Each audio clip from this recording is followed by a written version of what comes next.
Can we just like take a moment to admire this t-shirt? Like, look at that. Look at that. I have to brag on that shirt. It was only like $15 and it looks really cool. But besides the point, what's up YouTube and welcome to Talk Malcolm Talk, so let's talk. Yesterday it was announced that Kurt Angle is now going to be in the WWE Hall of Fame of 2017. Even though he already said he was going to come back this year, it's just the fact that WWE is now acknowledging he's coming back and he's going to be in the Hall of Fame. And it's been like a long time since we've seen Kurt Angle within the WWE or him even being mentioned by them. And I just can't wait until he comes out at the Hall of Fame and the entire crowd, while he's in a tuxedo and about to get a speech done, everyone's chanting, "You suck." That's going to be fun. I'm also probably going to go to that. It sounds like just so amazing. These are the reasons I started wrestling, along with Brock Lesnar. Kurt Angle. That's my dude. And I met him before at a TNA event. That was a weak snap. Bones aren't good enough. Got to drink my milk. And along with Kurt Angle confirmed to go into the Hall of Fame this year, there's rumors on what female superstar is going to go in. And it's Beth Phoenix. Wouldn't have thought of that. Beth Phoenix, the Glamazon, a former women's champion and Divas champion, will most likely be going into the WWE Hall of Fame this year. I'm okay with that. Like, Beth Phoenix, I mean, she deserves it. I think she definitely deserves it. But like, there's a lot of people I feel like should be before her. Victoria, Ivory, she wasn't good at wrestling, but Sable. I mean, just there's some people besides Beth Phoenix that probably should have came in first. And obviously Chyna, since she passed away this year, but I guess maybe WWE really doesn't want to bring back Chyna right now. I really don't know what they're trying to do. I mean, the reasoning makes a lot of sense, but also since she just passed away, like, wouldn't it kind of just feel right to have her go in this year rather than waiting like 2 or 3 years down the road? You guys acknowledged her when she passed away, so why don't you just put her in now? Because you're probably going to at some point. Might as well just go ahead and do it. And again, that's not a knock to Beth Phoenix, because she's very deserving of this position. Like, she's really good. She's like the reincarnated Chyna. She was in the Rumble,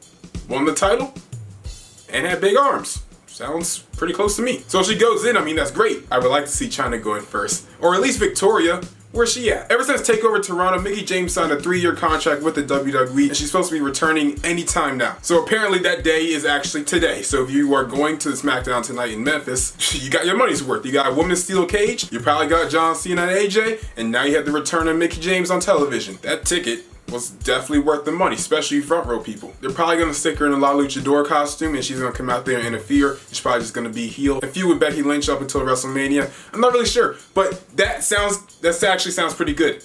Wow, why do people get paid to be creative? I can do this for free. Free if you pay me $4 million. Chipotle isn't cheap. But also, anyone that thought that was her the other days when La Luchadora came out, that was not. It was Deonna Purrazzo, who Alexa Bliss called James Ellsworth. So it was her. Tonight on SmackDown, Shane McMahon's supposed to be giving this big announcement. I'm not really sure what's going to be, but there's also a lot of rumors going on right now that he's supposed to be facing AJ Styles at WrestleMania 33. Mainly because he's the one that actually asked for the match, and that most likely means it's probably going to happen. Because we all know he's going to have a match at WrestleMania 33. At one point, it's supposed to be Brock Lesnar. Thankfully, that's not, because that just doesn't sound fun to watch. But Shane versus AJ, I mean, it actually sounds like a really cool match, but also it's like AJ just came out the best year of his career, and now for his second WrestleMania, he's going into a kind of lackluster kind of feud. Because the one with Chris Jericho was good, but then Jericho won at Mania, and now he's gonna be facing Shane McMahon at WrestleMania. It's like you keep giving AJ these like crappy matches at Mania. What are you doing, guys? And finally, 2 WWE superstars have been injured. So 205 Live star and NXT star Tajiri. I'm not sure exactly when it happened. It might have been on like an NXT Live event, but WWE's confirmed that he has had a knee injury. You might not see Tajiri for a couple weeks. Tajiri is also a really cool attraction to come to the show, because 205 Live roster, I mean, it's pretty strong,